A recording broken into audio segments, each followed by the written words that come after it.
Whew, it is in the middle of spring and my allergies are really kicking my ass. However, I was called to make this video today and I was like, okay, let's make the video. And it came from a question that someone asked because it's a new RA who's been given a portfolio, and they asked me, I've been an RA for a while, but I've never had to deal with something quite like this. What do I do? How do I deal with it? And it was interesting because, that's what I do mostly. My sister and I both do this. Like, that's kind of, we really love being in portfolios where you may have, like, the person who actually managed a portfolio for a very long time may have left about a year, 2-3 years ago, maybe even longer. And the portfolio has kind of gone from person to person to person, and people just kind of been trying to keep it going, but with your own pressures and your own, there's individual people are doing 3 to 4 people's jobs. It is not humanly possible to expect someone to take over a portfolio that by this point has been left to languish for a little bit of time and then say, okay, clean this up while also managing your own portfolio. It's not a realistic expectation. But in the event that we find ourselves, as we all do at some point, where suddenly you're at the end of an entire project period and you realize that you've got to clean all this up, what do you do? Right? Because whether you're going to hire a consultant, they're going to have to know how to take care of this, or someone in your organization is going to have to take care of this. But in either case, like, it's a mess that needs to be cleaned up. And the truth is, there are more portfolios that need cleanup than there are consultants to clean them up. So the other thing is it's more effective, I think, for more people to sort of share their experiences on crisis cleanup. So I would really love it if you would also share your thoughts, because this is how I approach it. But one of the great things about crisis cleanup is that the reason why I love doing it is because it requires a lot of vulnerability.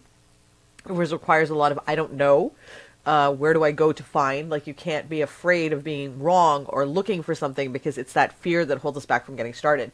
So I think one of the first things that I always do when I start with a new mess, let's call it, is I have to not be afraid of what I'm going to find, right? Because if we're afraid of what we're going to find, then we're going to slow down the work we do, and everything we look at is going to be almost like with dread in the, what am I going to uncover in my next search?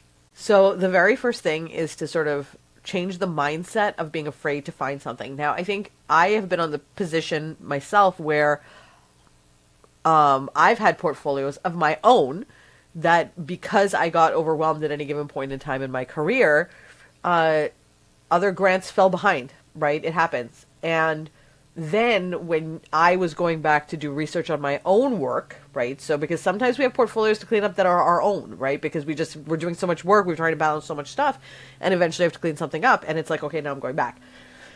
And I remember there was always this big fear of what I was going to find. And then it wasn't just what I was going to find. It was like what it meant about me at my job. Like, I suck at this job. How could I have let this happen?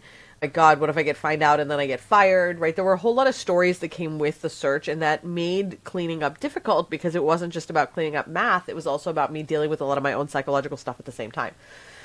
So I think it's really important to recognize that when we're doing this kind of cleanup, we have to put on our investigator hats. We have to put on our, sort of like dispassionate. It doesn't matter what I find. At this point, we're going to clean slate it and say whatever I find is going to just become the list of the things I need to do next.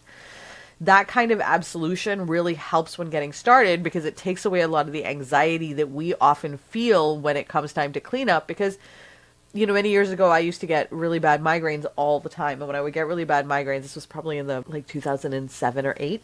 And if I did reconciliations when I had migraines, my reconciliations were not typically very good. And the fact that I have dyscalculia was actually more evident. And so I would make mistakes. And I didn't know I had dyscalculia at the time because of my autism and ADHD. And when I go and find my mistakes, I felt horrible about it. And I was like, how did I let this happen? And it was really easy to take it all out of context.